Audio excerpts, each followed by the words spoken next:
Back to the Future Part 2 is both the perfect sequel and a betrayal that made fans furious. How can two completely opposite ideas describe the exact same movie? Easy. In this video, we dive into the wild behind-the-scenes stories, time travel theories, hidden details, and everything that made this legendary sequel so unusual. Hi, this is 11 Slate and Back to the Future Part 2 Explained. The studio started warming up audiences for the sequel's release and even slapped a "to be continued" tag onto new batches of VHS tapes. Legend has it, Michael J. Fox rewatched Back to the Future, saw the sequel tease, and immediately called his agent to make sure he was in. Yes, production didn't kick off instantly. Robert Zemeckis stepped away to make Who Framed Roger Rabbit, and the studio patiently waited for him to finish, rubbing their hands in anticipation of a hefty payday. As it turned out, less hefty than hoped. Ooga booga! Still, Back to the Future Part 2 would become a technological breakthrough and an interesting legal precedent. While Zemeckis was shooting Roger Rabbit, Bob Gale wrote a sequel script largely similar to the film we got, except the third act took place in the 60s, where Marty meets his now hippie parents and accidentally interferes with his own conception. Zemeckis rewrote that section and executed a borderline genius idea. Why hop to brand new time periods when you can reference yourself? The first film was so beloved that another trip to 55 running in parallel with the original Marty could send fans into raptures.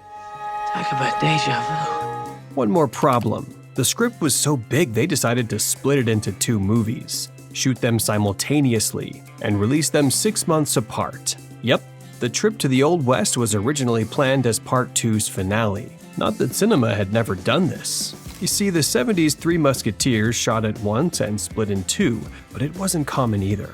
The sequel's plot ended up like this, super briefly since you know it. Immediately after the first film's finale, Marty goes to 2015 to stop his son from making a dumb mistake and accidentally breaks history. A 77-year-old Biff Tannen delivers a sports almanac with 50 years of results to his younger self, turning his 1955 version into a millionaire. To fix it, Marty and Doc must return to 55 and stop the handoff. Right away, we see a few changes.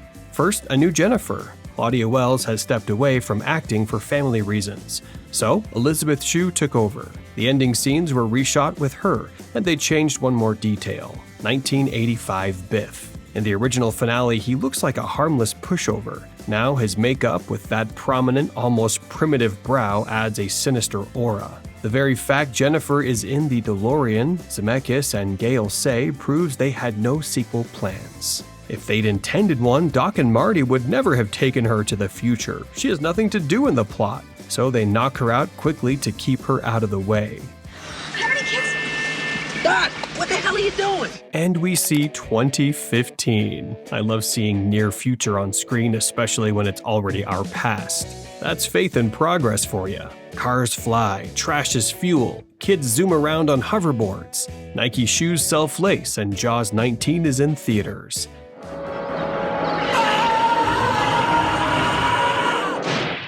Shark still looks fake. Ironically, in 1987, the fourth Jaws, The Revenge, came out, was slaughtered by critics, made mediocre money, and the franchise never produced another film. Part 2 didn't just parade cool gadgets, it inspired inventors to build real equivalents in time for 2015. We got loads of prototypes, but none hit mass use. The funniest bit? The creators didn't forget how unlike reality their 2015 was, and in 2015 they released the short Doc Brown Saves the World. In it, an ever-eccentric Doc, still Christopher Lloyd, explains how those inventions made people lazy and sick, and how Mr. Fusion engines exploded in 2045, triggering nuclear apocalypse. So he goes back and prevents them from being invented, and 2015 becomes the world we know. One 21st century detail, though, landed perfectly. Elijah Wood shows up in his first role at the cafe, and yes, he did look pretty much like that in 2015. No notes. Gale's initial script didn't sit right with Zemeckis because Marty trying to reconcile his parents again in the 60s was basically the first movie all over. They needed to surprise the audience. So in 2015, Marty skate chases again. And in the past, Biff eats manure. But it plays not as a lazy repeat, rather a smart remix. Movie magic. Because so many events would overlap the first film and require multiple versions of the same actors in one shot. Part 2 and ILM engineered a genuine tech leap. The new VistaGlide system used here first allowed far more convincing clones of a single actor. At the 2015 McFly dinner, you see 3 Michael J. Foxes: young Marty, older Marty, and even daughter Marlene, also Fox. Mom, is that you? The filmmakers felt Marty was a bit plain, lacking a defining quirk. Sure, he's a wisecracking, risk-prone skater guitarist, but that wasn't enough. Enter his trigger word, chicken. Call Marty a chicken and he'll instantly fight and dive into any caper. That's how another provocateur, Needles, played by Red Hot Chili Peppers bassist Flea, manipulates him. Love that guy. Beyond the music career, every tiny role he does is a treat. Nobody calls me Chicken Needles. Nobody! Prove it. In other words, Marty, supposedly one note per the writers, becomes a hothead who snaps at one word, like he's been hardwired. Chicken! Nobody calls me Chicken Needles. Nobody! Personally, I liked the less twitchy Marty more. Thomas F. Wilson, Biff, and Leah Thompson, Lorraine, return, and like Fox, play multiple versions. The only no-show is Crispin Glover, who fell out with the producers over pay. He was furious about being paid less than his co-stars.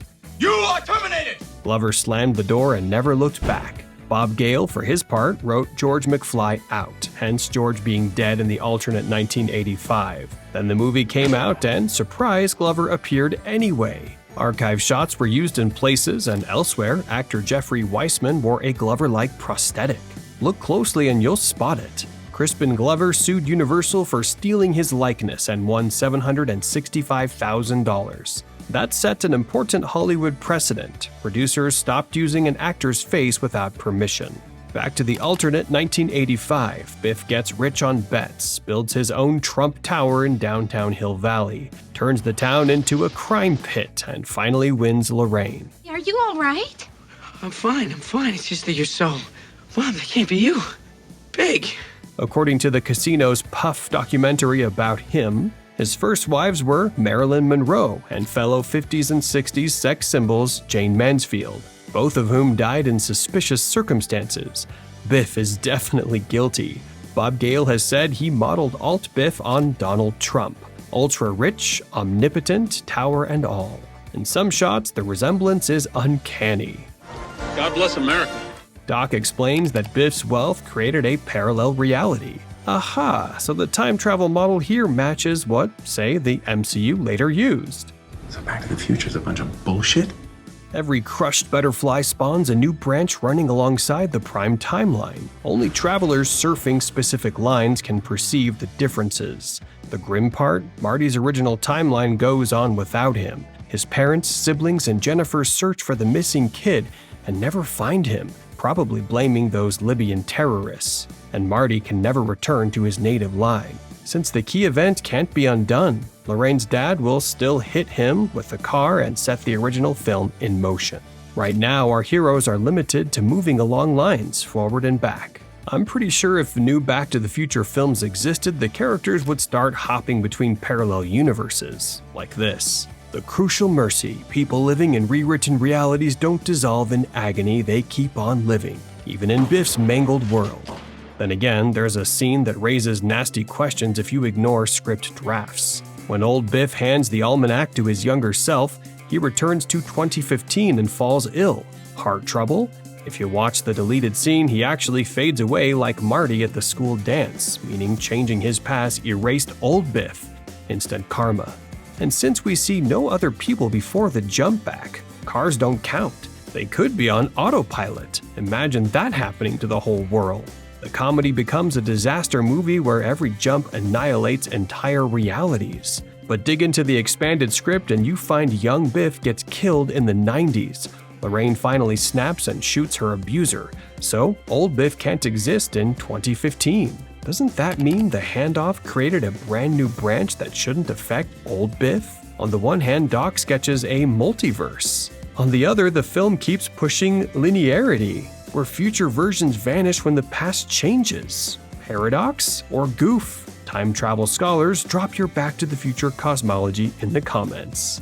In the finale, we revisit favorite scenes from the original from fresh angles. For instance, we see Biff and his pals spiking the punch, which a jittery George keeps sipping, clueless about the booze. Wait, so his burst of courage at the end of part 1 was because he was a little drunk?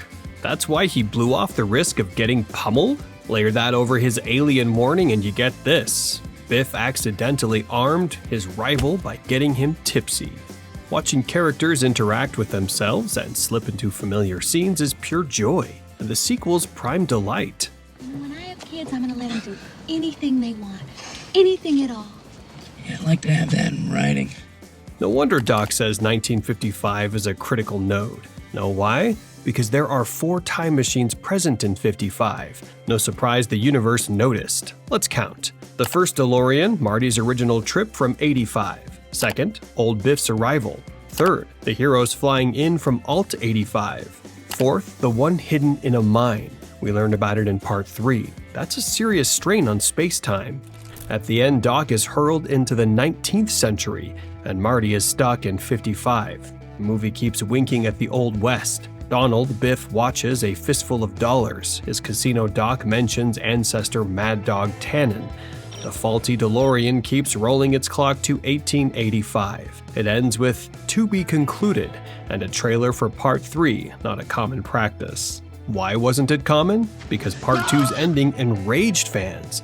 Many hated splitting the story in half. You buy a ticket for a long-awaited sequel and get only Part 1? Since then, filmmakers have learned. Today's audiences accept the model more easily. But back then, it was a different world. The film opened huge, opening weekend more than double the original start. But word of mouth soured, and by week 2, the box office plunged. It earned almost half of the first film's US total. Overseas helped bring the global gross to a respectable number, but the core domestic box office wasn't spectacular. And Part 2's budget had doubled to $40 million. Hill Valley had to be rebuilt for more eras, and the VFX were heavy. Don't forget pricey Vistaglide. And in 6 months, the already shot threequel, another $40 million, was due. Universal went all in, and the returns disappointed. Zemeckis pushed to market the movie as a standalone with a gentle nod ahead. Universal did it their way anyway. Meanwhile, Marty McFly heads toward the long-awaited finale of the trilogy, while audiences angry at Universal's marketing strategy decide to ignore it. How is that even possible? You will find the answer in the ultimate history of Back to the Future on my channel. Click the card on screen and enjoy the watch. The entire history of Back to the Future in one massive video. Thanks for watching, and this is 11 Slate.